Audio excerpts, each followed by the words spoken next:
Howdy, Chess College. How's it all going? It's the middle of the week, day after voting day. Hope you guys got out there and vote. Hope you care enough to vote. If you don't care enough to vote, then you leave it up to chance. Um, Use your rights. Voice your opinion if you have one. Hopefully you do. Anyway, this week we're doing 20th century painters. But before we get into that, we got to start with a 19th century painter that kind of starts the ball rolling in this direction of postmodernism, although it's not postmodern. You wouldn't call Van Gogh post. That becomes more of a Picasso thing, but it all kind of starts with Van Gogh, who was painting in the late 19th century, and he was painting out there in the Netherlands, and he lived elsewhere too, Belgium, and he was, maybe you've seen some of his paintings, Starry, Starry Nights, the Potato Eaters, some very, very famous paintings. And he's he's mostly known for changing the way we look at things in painting, uh, because it isn't realism; it's what he's feeling about the subject that he sees, whether it's flowers or people. And so there's the aspect of he's painting what he feels inside, and that's the key to all these painters that hopefully I introduce you to in the next week or so. They were showing the inner workings of what they see, not just the representation of what they're seeing. So Van Gogh was a very troubled person. He would probably be diagnosed with schizophrenia now and put on medication.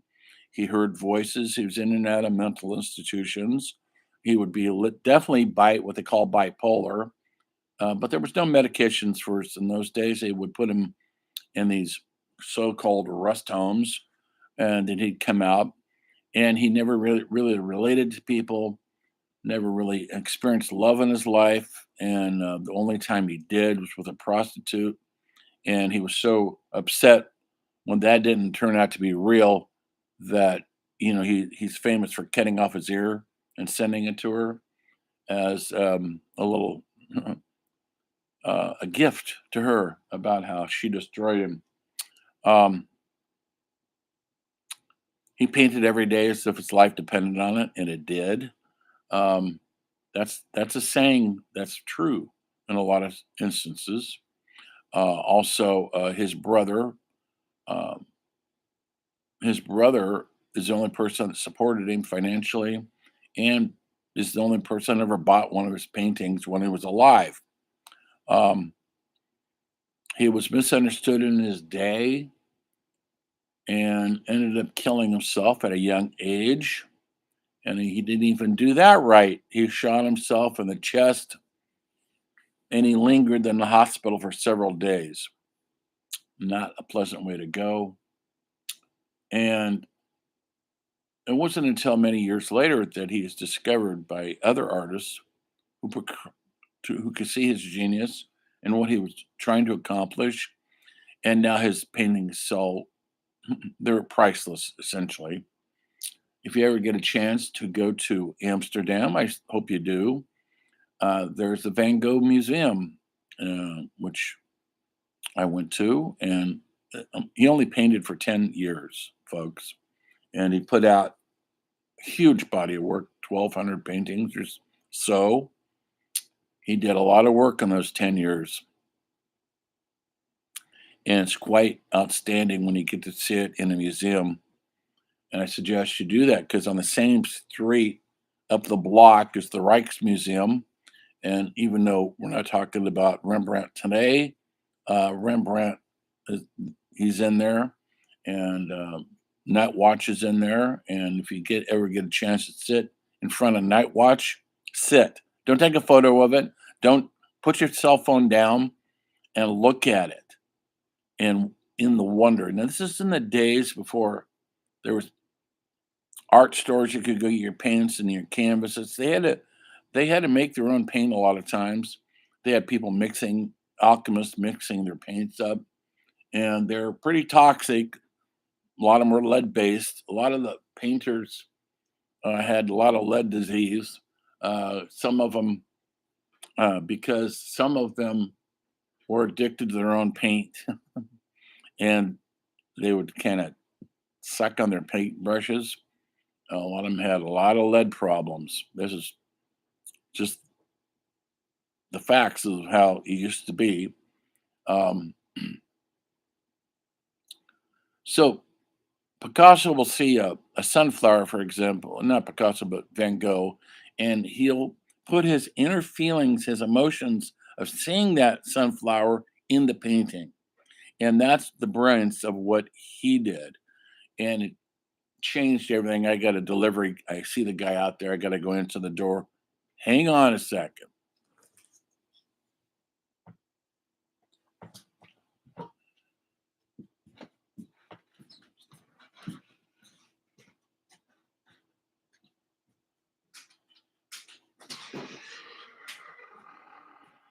Oh, man. What else quick? This is too quick. I just ordered 2 days ago. Thank you. I know. Thank you, sir.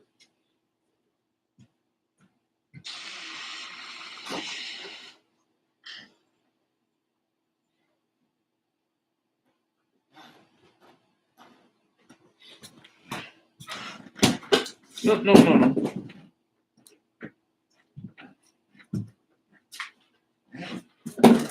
I know you're having fun. You gotta go.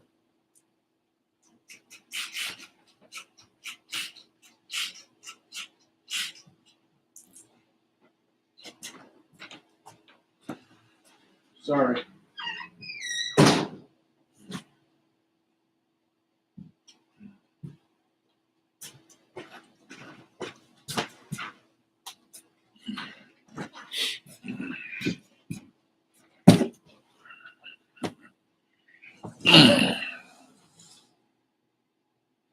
Sorry about that interruption.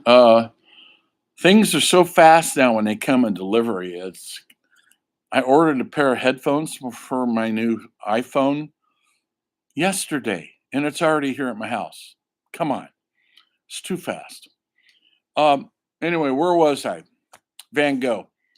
The inner workings of what he feels about what he's seeing, and it's a representation of what he's seeing. It's not a photo. It's not realism, although it's close to that. Um, and then later on, people like Pablo Picasso uh, took that even to a further degree, and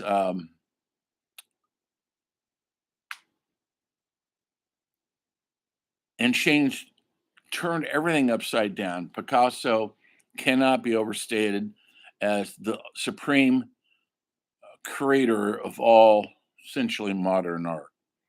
If you ever get to go to Spain, please go to the Prada, where all Picasso's stuff is, and you'll be in wonder.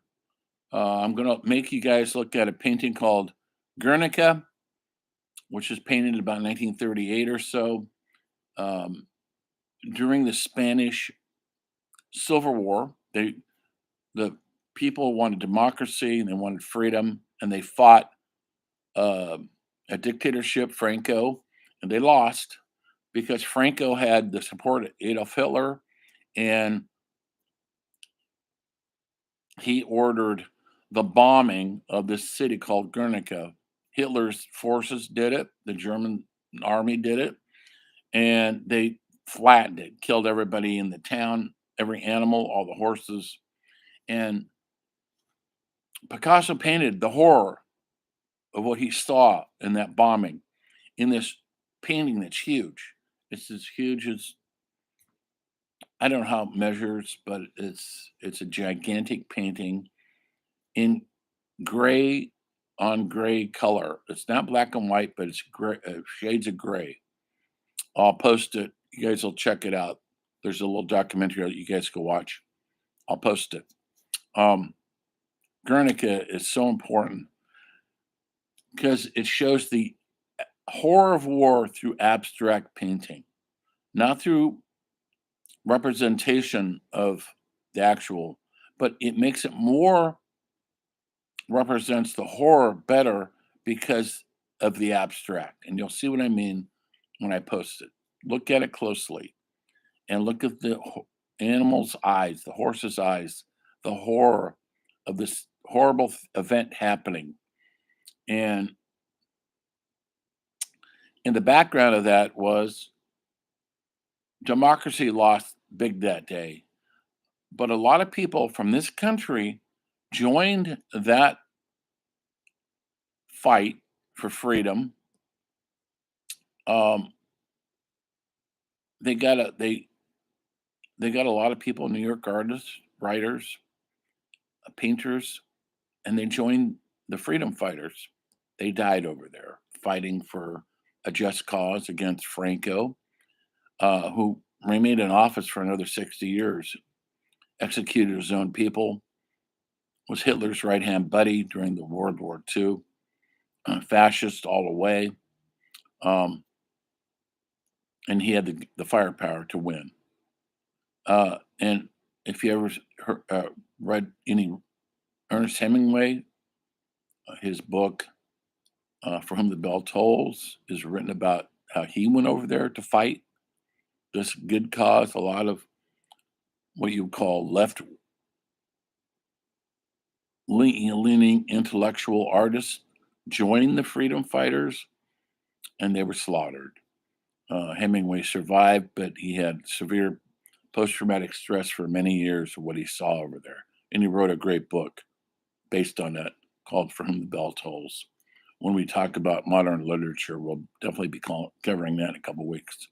Anyway, so Picasso painted this horror as deep as any documentary or a film of it, even maybe more deep because you feel through this abstract painting the true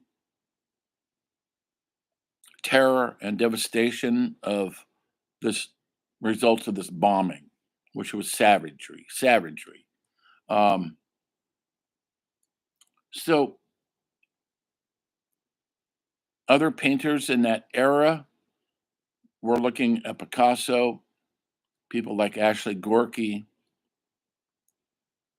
and they were Willem de Kooning, Jackson Pollock, and they were creating a new art called abstract expressionism. We'll get into that further later on this week. I want to stop here at Picasso um, because that's enough. I don't want to overwhelm you guys. You will be writing an essay about one of these artists. I don't know what yet, how to do it. Um, but I'll post a little documentary on Picasso and on Van Gogh. Please pay attention to them and please try to get to a museum, an art gallery opening. There's a good one in Sacramento called the Crocker Museum. San Francisco's got the Modern Art Museum. It's got the De Young, beautiful places to go. If you never thought about going to a museum, treat yourself because it's a treat. And